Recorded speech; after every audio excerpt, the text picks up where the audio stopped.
La parole est à Boris Jamet-Fournier pour le groupe Paris en commun. Merci beaucoup, Madame la maire.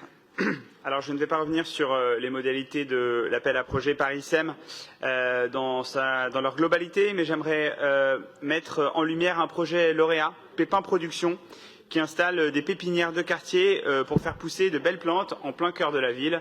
Et je pense qu'on sera d'accord sur tous les bancs pour dire qu'on en a besoin. Cette association, qui installe et exploite des pépinières urbaines dans Paris, travaille à optimiser ses processus de production et souhaite opérer un changement d'échelle qui nécessite la réalisation d'études, l'acquisition de matériel et l'acquisition de logiciels.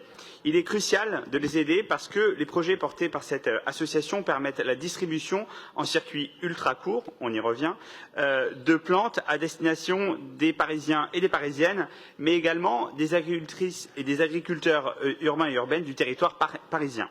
Les investissements projetés sont d'un montant d'un peu moins de 17 000 € pour une subvention d'investissement qui permettra donc de renforcer l'activité de l'association, d'optimiser la traçabilité de ses productions et l'efficacité de ses circuits logistiques de collecte et de distribution des plantes. Alors, l'association Pépin Production remplit l'un des objectifs majeurs de l'appel à projet Paris-SEM en développant un outil de production locale, à savoir l'aménagement de bâtis dans Paris, de supports et de techniques de culture. En quelques chiffres, vraiment pour vous dire ce qu'est Pépin Production, ce sont 500 adhérentes et adhérents et 35 000 plantes produites par an depuis 2015 dans 4 pépinières de quartier, la pépinière Chanzy dans le 11e, une pépinière dans le 14e et 2 dans le 20e. Si j'ai voulu vous parler de cette association, c'est que véritablement une pépinière de quartier exploitée par Pépin Production, c'est un espace de convivialité et de citoyenneté dédié aux habitantes et aux habitants du quartier.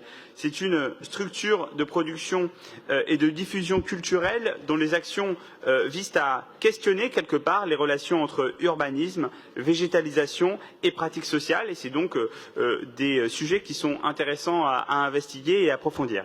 Chez les Pépins, comme on les appelle, on n'est pas seulement consommateur, on vient chercher une belle plante et finalement on reste pour participer au semis, pour animer un atelier bouturage ou pour apprendre et multiplier les connaissances au-dessus du composteur.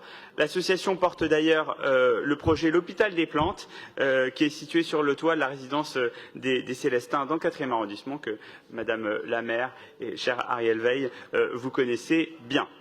Ce projet nourrit la politique volontaire de la ville qui, depuis 2014, soutient le retour de l'agriculture de proximité au plus près des Parisiennes et des Parisiens.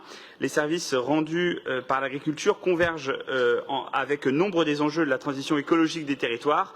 C'est la lutte contre les îlots de chaleur urbains, c'est la contribution à la rétention des eaux pluviales, c'est la préservation et le renforcement de la biodiversité urbaine, c'est le recours et réemploi, c'est le développement des circuits courts et de proximité. Bref, il s'agit de créer des emplois durables pour produire, transformer et commercialiser une alimentation de qualité et durable. Ce projet, j'en termine, vise à se développer dans d'autres arrondissements de la ville et j'espère d'ailleurs prochainement à Paris Centre. Je vous invite donc, chers collègues, à voter pour la DEV 100 afin que près de chez vous pousse une pépinière respectueuse de l'environnement, conviviale et joyeuse très vite. Je vous remercie.